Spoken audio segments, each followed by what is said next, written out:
Hello, everyone, and welcome to the first episode of the Hold My Beer podcast presented by Hillhaven Motorsports. My name is Brayden Hill, and on this episode, we'll discuss the start of the NASCAR season, last month's Rolex 24 Hours at Daytona, and much more. Let's jump right in.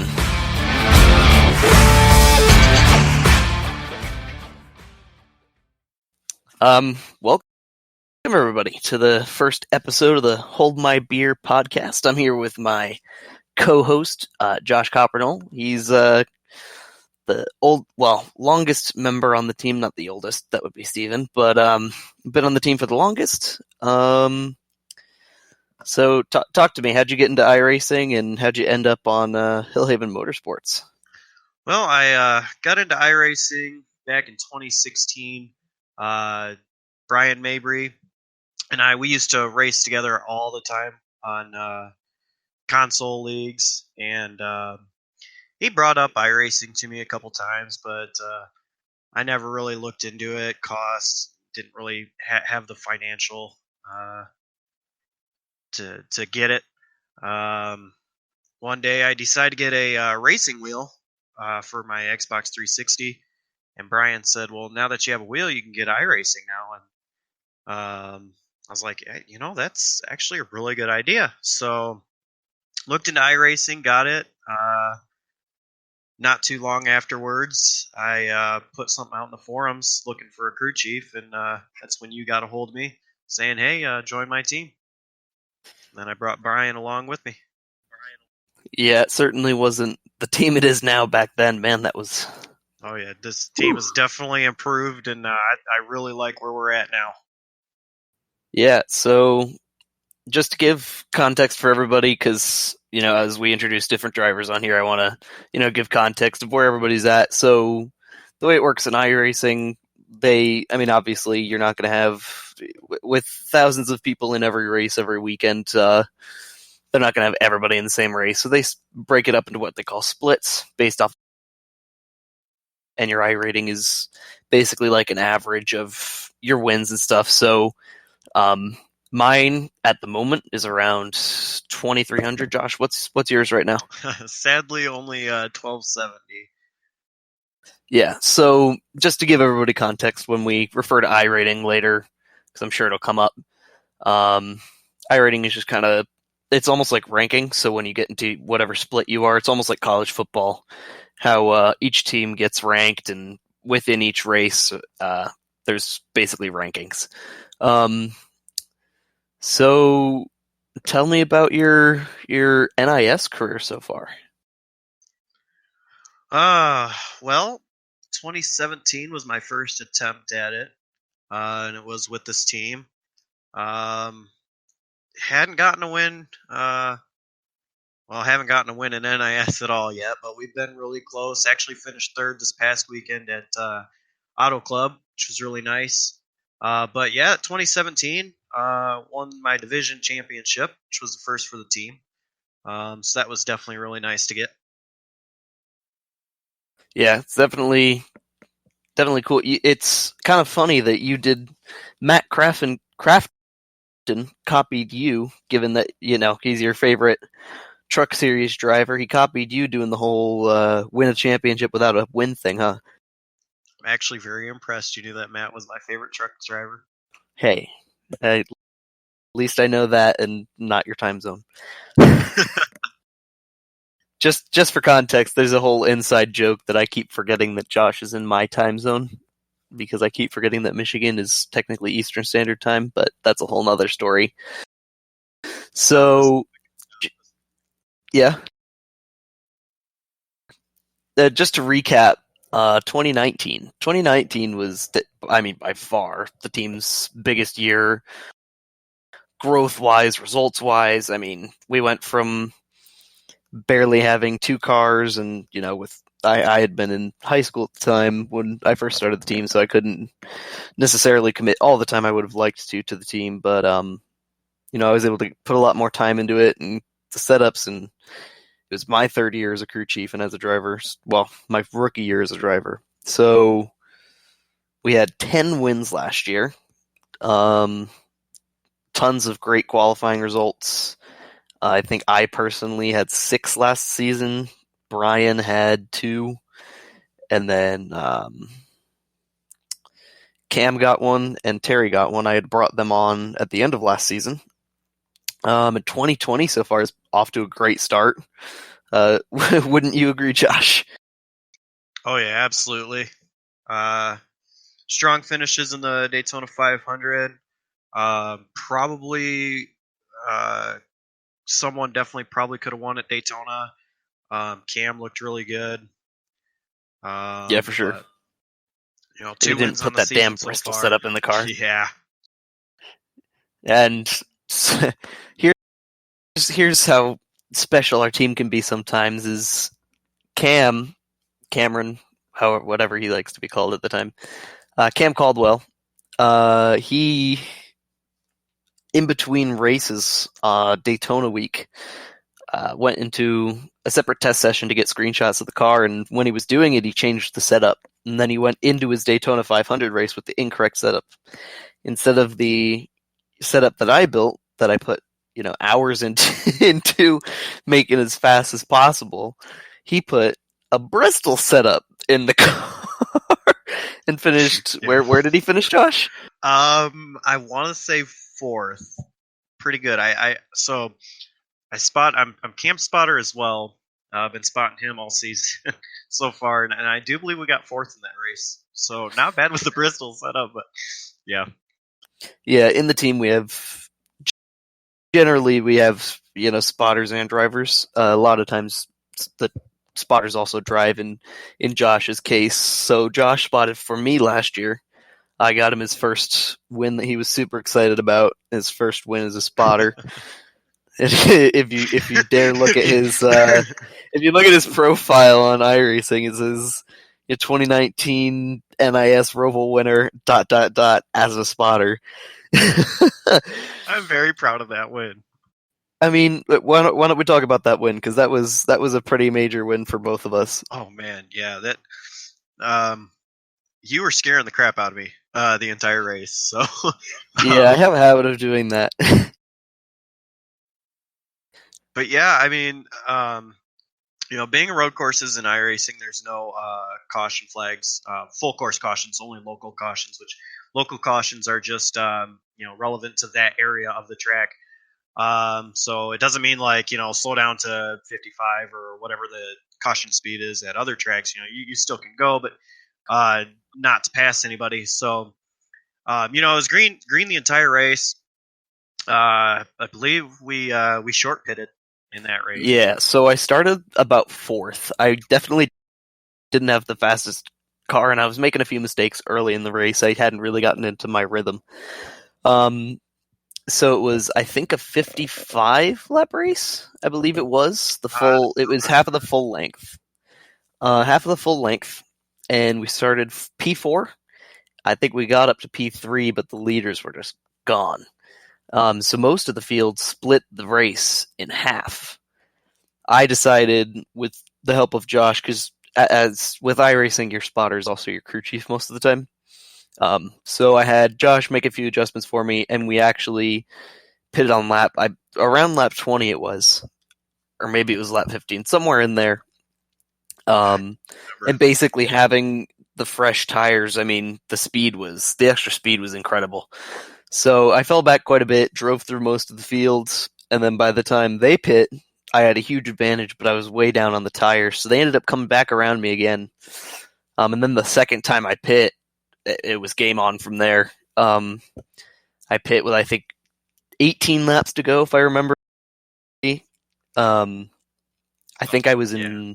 I came out of the pits just outside of the top 5 and drove through the field, caught the leader from some 22 seconds back. Yep.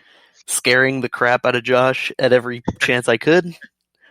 And I mean, you guys have, I'm sure, watched the Roval race in NASCAR, so you know how wild that track can be. So getting around all the lap traffic was wild, but by the time I got up to the leader, it wasn't even a competition. I had so much better tires, and I was just absolutely hauling the mail. So that was a big win for us for sure. How many times can I say I have to say, spotting at the Roval was harder than spotting a Daytona or Talladega race. And I assume that's because it's a lot of left and right, and it's not inside outside. It's like car left, car right kind of thing. Yeah, exactly. So like, Daytona Talladega, you think that it's so wild that you literally just continuously talk. And that's what you have to do anyway, but for the most part, it's like if you're just single file, then you really don't have one inside or outside. If you're double file, then you usually just have somebody to your inside or outside constantly. So it's not like you just, okay, you got one door, quarter, bumper clear. It's just he's usually still there no matter what. Yeah, especially when I was making some late braking moves. That's where the car was really strong, so I'd Yeah. be diving into the chicane from like a car length back, and Josh would be like, "Hey, be patient." Oh, dude, outside. Yeah, so it was what, a 55 lap race you said? There's It's something how like that. many how 55, many 60 laps. how many turns at the Roval? 17. So 55 times 17 Yep. is about as many times as I had to tell Brayden to calm down and be nice and smooth. Yeah. I think that yeah. We could have had a drinking game for every time you said, you know, take it easy or stay calm. No Um, pressure. yeah, no pressure out back. But I mean, there was. I knew I needed to get up on that horse and haul the mail, because if I had taken it really any easier than I did, I would not have made it there in time. I think I had with only 5 to go, which, granted, as a road course is pretty long, but I wasn't going to take that chance. So I knew the car was strong, and I knew what I could do with it. Road courses kind of have become a little bit of my thing. Road courses and short tracks. Spending a lot more time doing road stuff with my road team that I don't own. I'm just a part of it, but kind of gotten the rest of these guys into it as well, doing some road stuff on iRacing, Daytona 24. Actually, yeah, let's talk about that. This January we had the Rolex 24 at Daytona. How'd that go for you? Um, for us, I had Cam on my team, and a couple of other guys, Tim and Todd. Um, we were doing really good. We were in the Audi, so the Yeah, the slowest Audi R8 class. GT3. Yeah, slowest class of them all. But we were doing pretty good. And then that driver named Josh stepped in the car Hmm. and discovered that he had an issue with his pedals, to where Yes. he or I would push them down all the way, full throttle, or push my braking pedal down all the way, and it wouldn't register it as full pressure. So I ended up parking the car.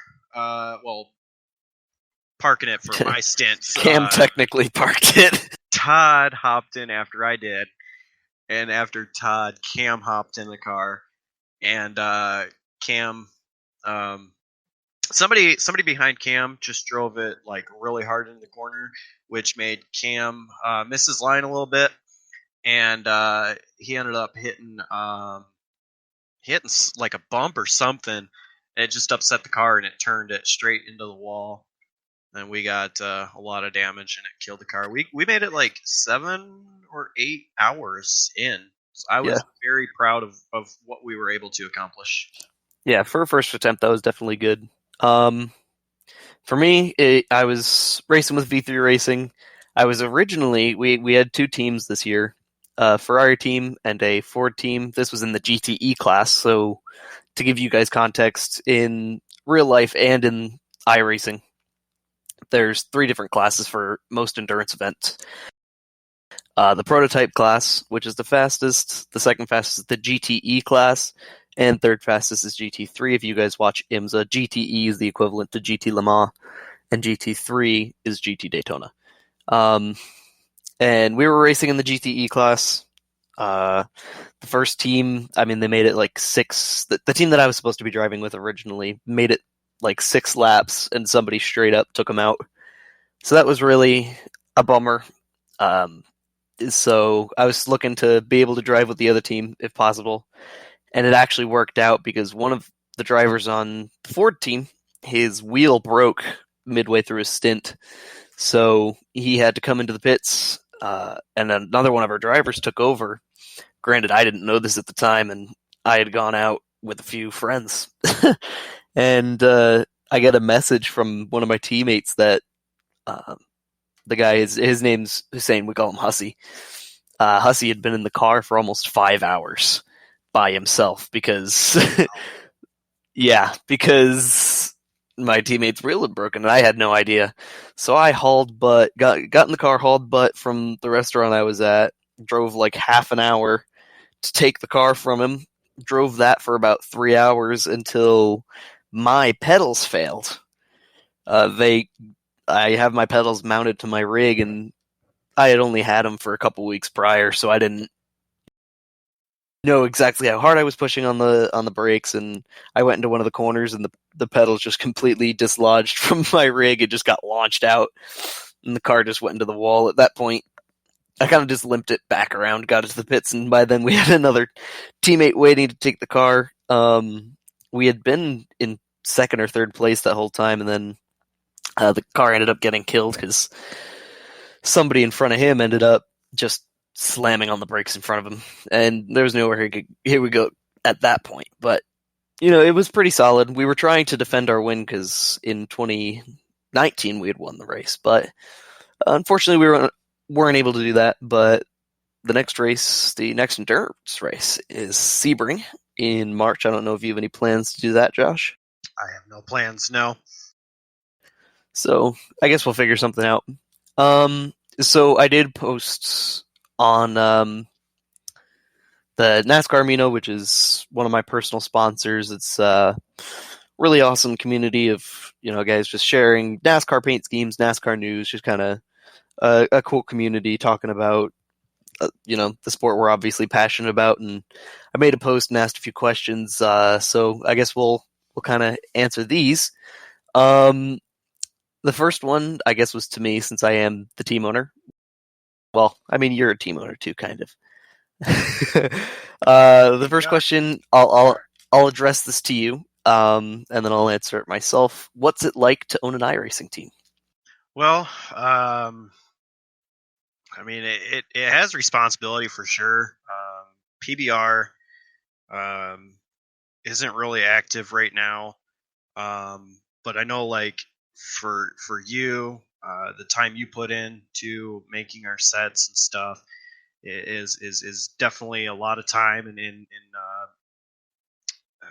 you have to manage your time in order to do it. For sure. It's I'm not really sure. I mean, because I don't really have a team like you have, but PBR, I do use PBR for league racing. For which is for those who don't know, it's Piston Broke Racing. Yeah, sorry. So I use PBR for league racing, which just started up a league. Runs on Saturday nights called Galaxy Cup Series. Shameless plug. What's that? Shameless plug. But yeah, I mean, it's it's pretty cool. Definitely time consuming sometimes, but yeah. So for me, Piston Broke Racing, which is Josh's kind of side team, is a much younger team. The Hillhaven Motorsports kind of started when I joined iRacing originally. Josh was one of the first drivers I brought on, but honestly, it's a lot of pressure sometimes because as much as obviously iRacing, you're not building the cars from scratch and you don't have to worry about too many mechanical failures. There's a lot of pressure with, especially at the level that we're at now, making sure that the setup is fast, that we have the best cars possible, and when you have so many drivers driving for you, we have 5 or 6 full-time drivers with us right now. Oh yeah. So trying to make sure that it's fast, but also having it cater to different driving styles, especially different skill levels. Not to diss on you, Josh, but you have, a little over 1,000 iRating, but then we also have a driver like Jason and Terry who have over 3,000 iRating. So it's a lot of finding a balance, figuring out, what we need in the car. A lot of time goes into it. Telemetry data, so data that shows me ride heights, what the tires are doing, stuff like that. And also, the more fun side of it for me is designing all the paint schemes. I do enjoy that to some extent, except for when Josh gets really picky. Hey.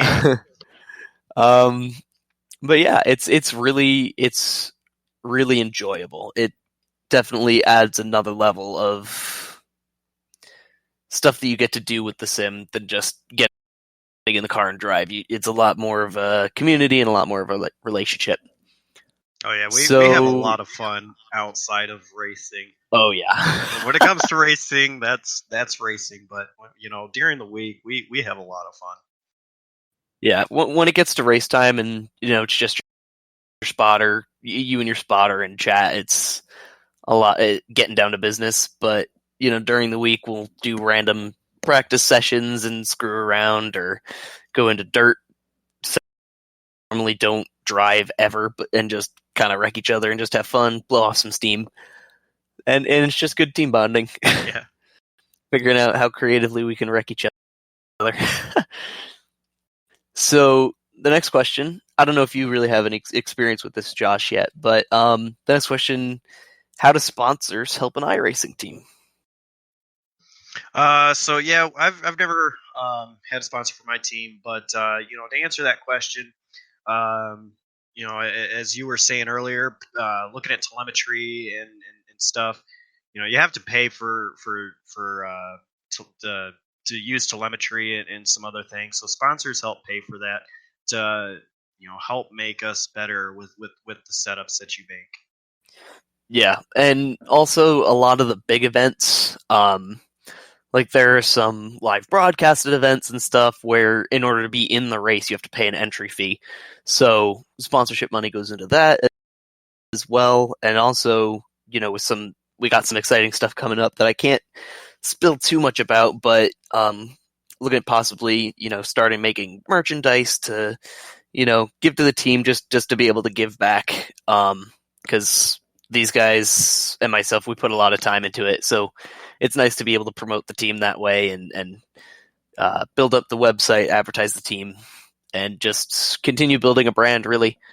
um, yeah, and another question that we could just address pretty quickly: the weekly schedule for the NASCAR iRacing series and us in general. Mondays and Tuesdays, we typically have team practice, though recently we've all been super busy. So we haven't had team practice in a bit. Typically, I'll go into a session and build the baseline of the setup and send it to the guys. They'll give me feedback and make changes, and we kind of go back and forth throughout the week. Then on Wednesdays and Fridays at 9 p.m. Eastern Time are the races, as well as Thursday at 3 p.m. Eastern Time and Sunday at 10 a.m. Which hopefully that'll be easier for you guys, those of you who are listening from the Amino or just in general. If you guys want to watch us race, hopefully I'll be getting a new laptop relatively soon, so I'll be able to live stream some of the races. I know Terry live streams occasionally, and Josh, you've been looking into getting that stuff set up. So Yep. yeah. Anything else you want to talk about? Uh, we can talk about NASCAR in real life. Yeah, sure. So a lot of stuff changed this week, this year in the Yeah. off season. Obviously, we're already a couple races into the season, but Las Vegas was really the first, you know, real test of what this season's going to be. So, did you have any thoughts, any positives, negatives? um, Las Vegas was an amazing race. Overall, the racing was incredible. Agreed. Um, I mean, the fall off, the tire fall off wasn't really as much as I kind of thought it would be, because you really had all of them just still in a pack over a long run. and it makes me excited to really see what the rest of the season is going to be like, especially at a track like Michigan, which I see in person. Still a long ways till then, but um, I really enjoyed watching it. Was a little bummed about the end, but still a great race overall. Yeah, I definitely agree. It's also, I mean, it might have been a total dud, but I'm like really hoping that it was cool to see younger drivers or drivers that you just don't normally see at the front being strong. Granted, I don't mean drivers like Ricky Stenhouse who and Bubba Wallace who did it off of pit strategy. I mean, like Chase Elliott had a ton of speed. Ryan Oh yeah, Blaney had a ton of speed. Alex Bowman had a ton of speed. Even William Byron could have won that race. absolutely. Jimmy Johnson, who hasn't been performing well recently. So it was super cool to see that and the Chevrolets being more competitive. You know, Exactly. it was kind of nice for Toyota not to be on the map for a race. Yeah, and Well, the, until Truex yeah, got and in a little even for trouble. But qualifying for Auto Club, Chevrolets look. I mean, I thought Jimmy Johnson was going to get the pole for Auto Club. he was darn He close. was just 7/1000ths short of beating, or of beating Boyer for that. But yeah, I'm really excited to see the Chevrolets. I'm a huge Chevy fan. Yes, yes, you So are. We um, like to say that Josh is a walking billboard for Chevy. I am. I wear Chevy shirts every day, and they're all different too. I was gonna. Do you wash it in between? Yes, I do. Yes, but they're all different as well. I collect Chevrolet shirts, and I wear them to work every day because we don't have uniforms at work, so uh, just Yeah. wear whatever as long as you're wearing clothes, of course. So I guess to close out this first episode, which I think has been going really well. Thank you, Josh, for coming along with me on this. Um, who I kind of have on the show sheet here Cup Series or like championship picks for the top three series. I think it's a little early to call who we think will win it, but who do you want to win in each of the three series? Well, Like if you could completely disregard their equipment, sponsors, anything like that, like who would you love to see win? I'm a huge Matt Crafton fan, Ross Chastain, and Kyle Larson. So, I'd love to see them win more. Matt Crafton, of course, already has 3 Truck Series titles to his name. He's a reigning champion from last year. Be cool to see if he can go back to back again, like he did in 2013 to 2014. But I would love to see them win it by biased opinions, but non-biased, I think someone like Ryan Blaney or Chase Elliott for sure for Cup Series would be really cool to see them win. Yeah, Blaney and Elliott are both really talented. Xfinity, that's kind of hard because you had the big three, Bell, Reddick, and Custer out of the Xfinity now Series they're and all into the Cup gone. Series. So that's a little bit more of a toss-up. Harrison Burton is doing good. Justin Allgaier has shown a lot of speed this year. It would be cool to see Allgaier get himself a title. Yeah, Truck Series, for sure. Stuart Friesen. I think with them switching over to Toyota, I think Stuart Friesen is definitely going to be a force to reckon with this year. Um, so he would be a pretty good solid pick as well.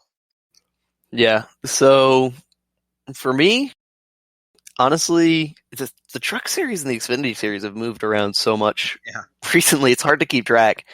For trucks, honestly, I really like Stuart Friesen. I'm kind of biased because he stole my lucky number 52. Um, I'd really love to see Ross Chastain win it in the Xfinity Series. I love the kind of blue collar attitude he's got. Works for everything he's got. It's not kind of doesn't have somebody paying his bills. He's working for it and really deserving the ride. In Cup, I actually have a couple of guys that I'd really like to see win it. It would be really cool to see Jimmy Johnson win the championship on his last year, but at the same time, I'm kind of on the fence about that because it's kind of cool that 3 legends of the sport are tied, and you can't really make an argument for either of the three of them to be better than the others because they're all tied at 7. So it would kind of be cool for them to stay at 7, but at the same time, it would be cool for Jimmy to get 8. So that'd be cool. I'm normally not a Jimmy fan, but it would be a really good story. Also, my mom is a huge Martin Truex fan, so I'd love to see her reaction if he gets a second one. I also like Blaney. It's honestly, there's a few different. I root against Cup drivers more than I root for Cup drivers. Rooting against Kyle Busch and Right. just I'm a sucker for underdogs and I love a good story. So as long as there's a good story and it's interesting to watch, I'm all for it.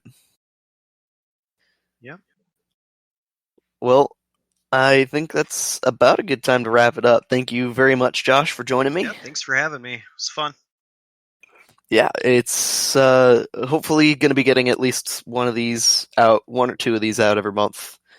Going to be bringing on some other drivers. Next episode, hopefully, I'll have a co-host, probably Terry, as well as a guest. Try to get some more fun people on here. Yeah, looking forward to how this podcast turns out. Yeah, for sure. Any aspirations before we go? Any aspirations for the 2020 season personally? Shoot. Called you out. I'd assume first career win would be on your radar for sure. Yeah, absolutely. Really hoping to get that pretty soon. Phoenix is now what it's called. The setup last fall that you gave us was just killer amazing. Cam and I was in the same split, and Cam dominated the race. I was playing catch up, and I ended up getting wrecked in that race. But Cam has a much higher iRating than I do now, so I can guarantee he won't be in the same split as me unless nobody registers. So hopefully we get. I know we will get a really good setup. But hopefully, I have much better luck this time and able to get it at Phoenix this upcoming weekend. Yeah, for sure. All right, thanks everybody for listening. Thanks Josh for being on here, and we'll see you again on the second episode.